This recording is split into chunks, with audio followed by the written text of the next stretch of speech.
And we're back. This is the Chad and Cheese podcast. I'm Joel Cheeseman. He's Chad Sowash, and we're chatting with Matt King, Director of HR Technology at Domino's Pizza. How important is the asynchronized messaging versus synchronized? Because it seems like we try to push really hard on the synchronized to get everything done, right? Human to human, but then we're going chatbot and it's more async. And we can do more to try to enrich profiles and things like that, ask questions later on down the road, not to mention nudge them and remind them their first day is, starting in a couple of days. What is that a big step for Domino's and the franchisees to think that, okay, we want real people having real messaging. If a chatbot takes over, it might not feel as real. It's a really hard question to answer because I think that it depends on how well the chatbot works and what you use it for.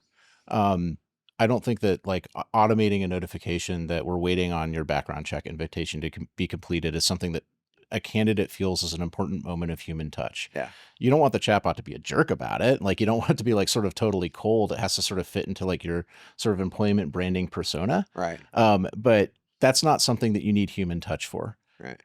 Where I think I see the line being drawn is there is a moment of human interaction during the interview that's really important, because part of what I think we and our franchisees are selecting for is somebody who's going to like represent the brand well, right? Like somebody who presents well, presents as Domino's. And that takes many forms, but like, it's very hard to discern that from automated screening. It's very hard to discern that from somebody typing in like, what's your perspective on customer service, and having an AI sort of churn on that. Yeah. Like those are vibes you get from interacting with a human being, whether it's through a video interview or an in-person interview. Right. So I think, it's about the moments where you choose to use it, right? It's some asynchronous makes sense. Some synchronous makes sense. It just depends on like the sort of feel you're trying to create for your brand and how you drive selection based on that. Going back to the franchisees for a second, not only are they probably opinionated on what you're going to do, they're opinionated on what they think you should be doing into the future. So what is Domino's wish list for what it wants to be doing from a recruiting standpoint? Let's call it 2 to 3 years from now. That's a great question.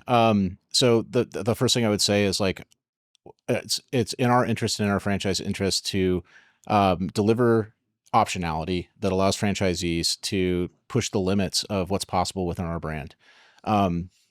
We have driven so much innovation in our brand with the help of our franchisees, product innovation, operations innovation. They are critical partners. It is not sort of a top pushing down on these things. It is the corporate entity working with our franchisees to enable this. I don't think that you get that kind of innovation coming out of our franchisees without providing the optionality for our franchise operators to like try things, make mistakes, and maybe discover new things that work better. So for us, it's not just the need for us to deliver solutions that allow them to run their businesses the way they want. Yeah. It's also the need to create a sandbox for them to try new things that help us to innovate hiring across the whole brand through their feedback and through their willingness to try things, make mistakes, to adjust. It's just sort of that entrepreneurial spirit. If I'm thinking about what I want the candidate and recruiter experience to be a few years from now, I think that's where, I'm sort of comfortable making some predictions about where that's going to go. Like, I do think that the sort of the perceived necessity on like high human touch, retaining some actions as sort of manual actions that take place, and the avoidance of automated screening for certain things, like I'm talking pre-interview, I think that it's likely that there's going to be some softening on that. And you see it happening across our industry. It's always useful, I think, to take sort of a comparison snapshot of where we are versus our competitors in terms of our willingness to entertain those solutions. Yeah. I think the critical thing is like, well, how do you build the trust there? And so as we worked with SmartRecruiters as an example, we were early adopters of their matching tool. So this is like pre-Winston. I forget what the name of it was, but it gave you like a match score. Uh-huh. And so we found that like this thing didn't work very well, in all honesty. Like our franchisee said like, hey, it's like, this doesn't match up to what this candidate actually is. It's like producing summaries that are like completely nonsensical. Must have been using LinkedIn tech. Yeah. It's like, it's saying that like, we require a motor vehicle report for this position in the job description. And then it's saying it's assessing the candidates, what the candidate has put in the application. And it's saying the candidate has never worked for the Department of Motor Vehicles. So, there's some trust rebuilding is my point. And so I think the thing is, like, we're just very mindful of that, right? Like, as we work with smart recruiters, the message has been like, look, the outputs of these things have to be things we can trust. They have to be consistent. We have to know how you got there. And, most critically, you can't rely on us to train that.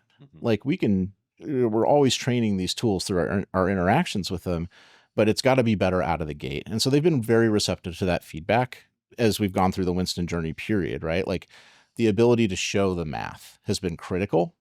The other thing that I'll say is, in terms of the design partnership, they've been very assertive about bringing us in early and often. So we have a lot of touch points with their design team. We shovel a ton of feedback to them. I think a lot of it sometimes may be a little bit overwhelming, but they always receive it very graciously. Yeah. And then we're given the opportunity to kind of battle test these things and test environments. And typically they give us the optionality to do like limited deployments of them and basically test them in a pilot capacity ahead of time. And so that for us is like, that really gives us the foothold to say, yes, we think this is something that can scale. We think the trust factor is there. We've had an opportunity to bring in our counsel and legal teams and privacy teams. And, they've had a chance to kind of pick apart the solution. So that to us is like, it makes us feel more confident that we may land in a position with Winston where we can actually deploy this thing and actually use it. The future is in QR codes, Matt. I want you to remember that. QR codes. Your next meeting. That is the comeback story of the decade. That's what I'm saying. That's what I'm saying. Yeah, I'm all about it. Chad doesn't agree with me. I totally agree you're with on my you. team, I was Matt. always on board with QR codes. Always, even before COVID. Can I ask the question I've wanted to ask Matt the whole No, time? I do. Okay, you go first. Stuffed crust or traditional?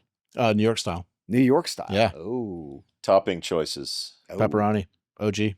Straight pep. Straight pep. Maybe some banana peppers if I'm feeling fancy. And when is the Noid coming back? Oh.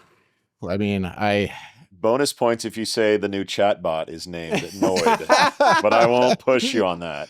So I think the Noid but this is my personal opinion. I think the Noid would be a fantastic candidate-facing representation of our brand. Right? I mean, just awesome. People love the Noid. Yes. Yeah, the Noid is great. I mean, Kids love the Noid. His morals are debatable. I don't know if I can support an entity. His morals are debatable. I don't know if I can. And I know you're a fan of the show, strip? Matt. Our morals are debatable as well. That's why I knew I would get this question. Look, I mean, are you going to dance around this or really answer the Noid coming back question? Oh, well, I mean, I don't. He wants it back. Truth be told, I don't know. I think it's a fantastic idea. If anyone's listening to this, like, I mean, you've got your. You make it happen, Matt. You tell them Chad and Cheese want the Noid. I'll see what I can do. Happen. I mean, would you the Pep and Cheese podcast? The Pep and Cheese podcast. Would you be satisfied if the Noid is the candidate-facing chatbot in the Winston deployment? Amen. We will pump that shit up on the show Take what every you can week, get. Matt, every week. All right, let's leave it there, Matt. Thanks for hanging out with us today. This has been the Chad and Cheese podcast. For Joel Cheeseman, Chad Sowash, this has been the Sessions AI Frontline series. We out. We out.